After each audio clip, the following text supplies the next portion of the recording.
There's something you should know about Imam Ali.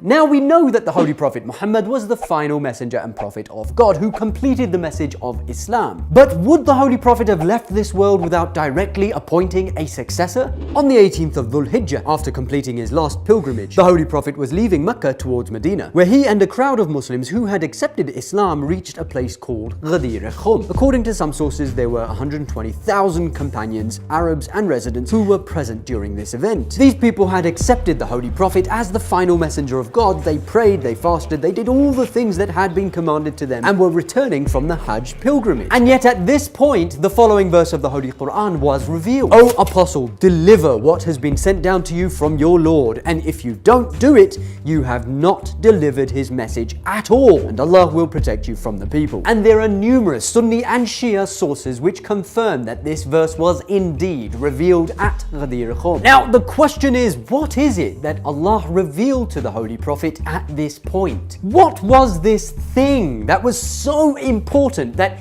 if the Holy Prophet did not convey it to the people, it was as if he had not delivered the message at all? It was extremely hot. And yet upon receiving this momentous verse of the Holy Quran, the Holy Prophet stopped in his tracks in the middle of the Ghadir Khum. There were some Muslims who had fallen too far behind. He asked them to catch up. There were some Muslims who had gone too far ahead. He asked them to come back. And then he asked for a makeshift platform to be built from rocks and camel toolings, and then he addressed the thronging crowds of the Muslim. He told the people that he would soon leave this material world and said, I am leaving for you two precious things, and if you adhere to them both, you will never go astray after me. They are the Book of Allah and my progeny, that is my Ahlul Bayt. Then he said, do I not have more right over the believers than they have over themselves? People cried and answered, yes, O Messenger of Allah. Then the Prophet held up the hand of Ali and said, for whomsoever I am the Moula, this Ali is also the Moula.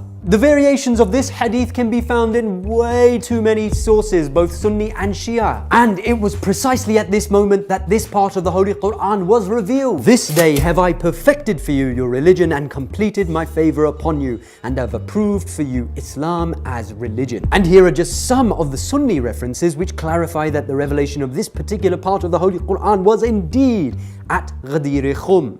Now it should be absolutely clear from the event of Ghadir Khum that the Holy Prophet did indeed leave a successor. But some argue the contrary. For example, when the Holy Prophet said, for whomsoever I am the Mola, this Ali is also his Mola, some argue that the word Mola does not mean master or leader, but rather it means friend. And this doesn't make sense. Why would the Holy Prophet stop in the middle of the desert, gather over 100,000 people, build a makeshift pulpit, announce that he's about to die, and then say, you know this Ali, he's my friend? When everyone already knew that Imam Ali had already received the title of the brother of the Holy Prophet, and that the Prophet had already stated to love Ali is belief and to hate Ali is hypocrisy. Everyone already knew that Ali was a great friend, so why was it so vital for the Holy Prophet to announce with such emphasis at Ghadir Khum that for whomsoever the Holy Prophet is a Mola, Ali is also their Mola? Could Mola really mean a mutual acquaintance, or does it mean something more? The word Mola from Wali and Wilaya all indicate master, guardianship, leadership. Dictionaries give a minimum of 20 meanings for the Arabic word wali. Depending on context, most have to do with the position of leadership and guardianship.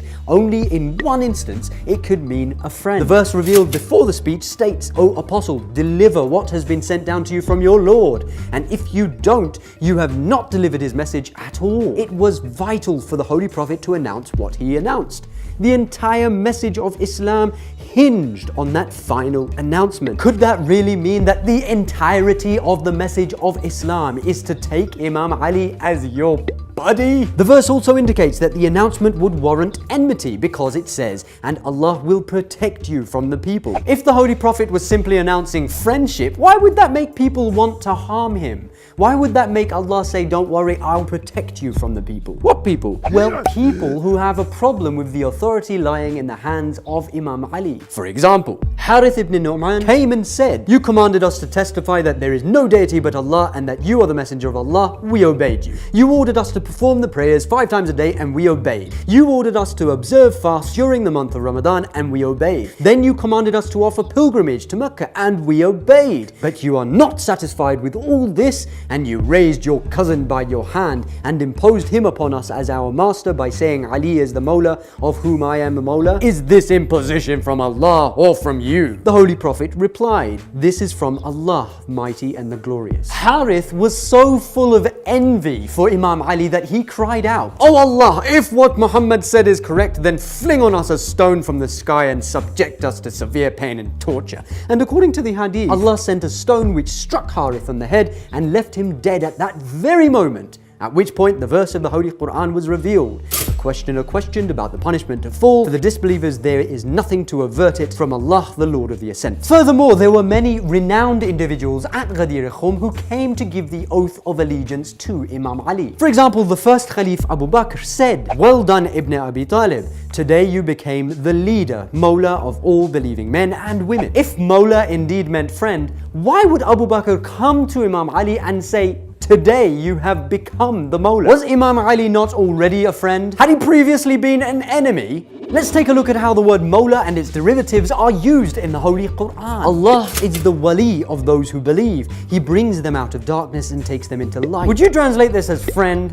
And even if it is translated as friend, is it the kind of friend that you sit and have tea with? Or is it the kind of friend who is a leading, kind of guardian type of friend? The kind of friend that has authority over you? Another verse which should make it absolutely clear is, "Only Allah is your wali and his messenger and those among the believers who establish prayer and give charity while they bow." If we take the word wali here to mean friend, then that would mean that only Allah and the Holy Prophet, etc. are your friends, which doesn't make sense because it's perfectly normal for believing Muslims to have plenty of friends and acquaintances, not just 1, 2, or 3. But if we take the word wali to mean authority, then it makes perfect sense, because only Allah has authority over the believers, then the Holy Prophet, then those who believe, who establish prayer and give charity while they bow. And in regards to this particular verse, Muslim scholars are unanimous that the third category, i.e. those who give charity while they bow, refers specifically to Imam Ali himself, who literally gave away his ring while in the state of ruku', bowing. Wilaya, or divine authority, is something which comes directly from Allah to the Holy Prophet down to Imam Ali, and it is this divine authority which ought to be obeyed. Nothing and no one comes before it or above it. The Holy Quran states the Prophet has a greater priority, authority, awla, over the believers than what they have over themselves. The Holy Quran states, "O you who believe, obey Allah and obey the Messenger and those with authority among you." Authority over the believers has always come directly from Allah through the prophets until it came to the final messenger.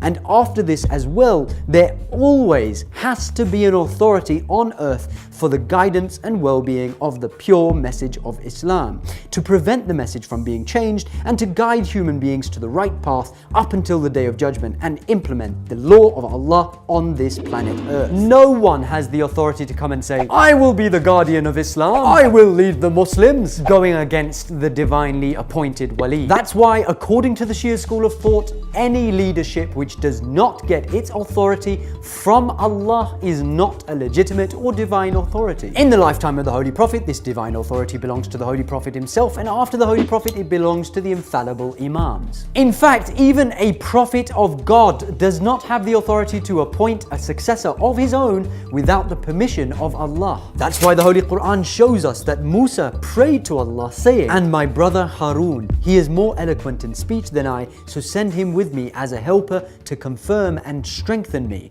And Allah responds by saying, "We will strengthen your arm with your brother." Allah is the one who chooses prophets, and Allah is the one who chooses their successors. And the Holy Quran further emphasizes this point when Musa prays to Allah saying, "And give me a helper from my family, Harun, my brother." Musa could only pray for something. In the end, Allah is the one who decides who has that divine authority. And Harun was from Musa's family. He was Musa's brother. Now it makes sense why the Holy Prophet said to Imam Ali, "You are to me like Harun is to Moses, except there will be no prophet after me." And this is repeated throughout the Hadith books again and again and again. Just as the Holy Quran describes the successorship of Harun to Musa, Ali is the successor of the Holy Prophet, except Ali is not a prophet. There is no prophet after Muhammad. But the authority of Allah on earth is still there. Harun would represent Musa whenever Musa went away. The Holy Quran testifies that. And Musa had charged his brother Harun before he went up into the mountain.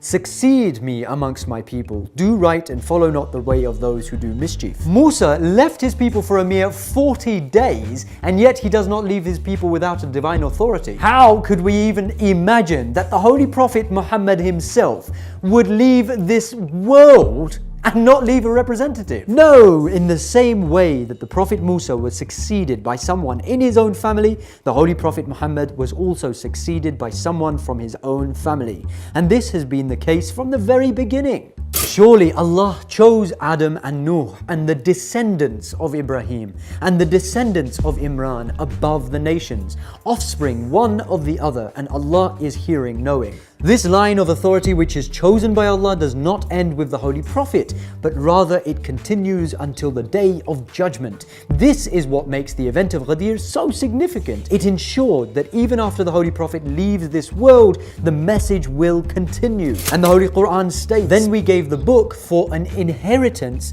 to those whom we chose from among our servants." Even if the Holy Prophet dies, the legacy of Islam will continue through the successors of the Holy Prophet. The Holy Quran also states, Muhammad is not but a messenger. Other messengers have passed on before him. So if he was to die or be killed, would you turn back on your heels to unbelief? Do you think it ends with the Holy Prophet? No, the struggle between good and evil continues, and both good and evil have their leaders. One is divinely appointed and one is not. That's why Sahih Bukhari narrates that the Holy Prophet said that there will be 12 princes after him, all from Quraysh. That's why Sahih Muslim narrates that the Holy Prophet said that Islam will be fortified through 12 successors after him, all from Quraysh. Is it a coincidence that after Imam Ali there were 11 successive Imams, leaders, authorities, walis, who were all divinely appointed by their predecessor, by the authority of Allah, one after the other? Is it a coincidence that these 12, including Imam Ali,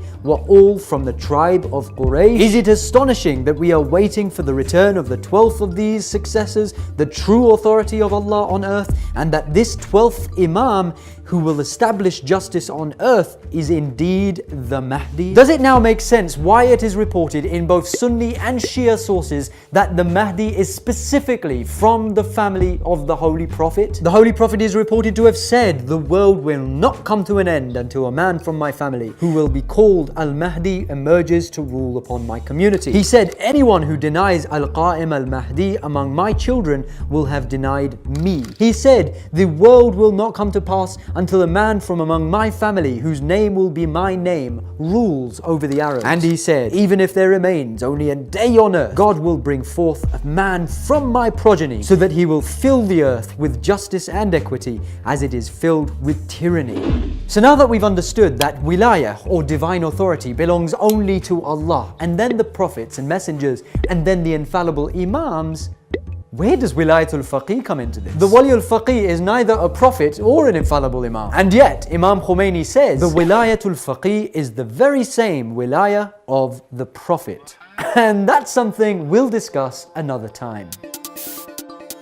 Remember, we have to rise above this whole I'm Sunni, I'm Shia business and just look at the facts with an open mind. And Allah guides whom He pleases. Don't forget to share.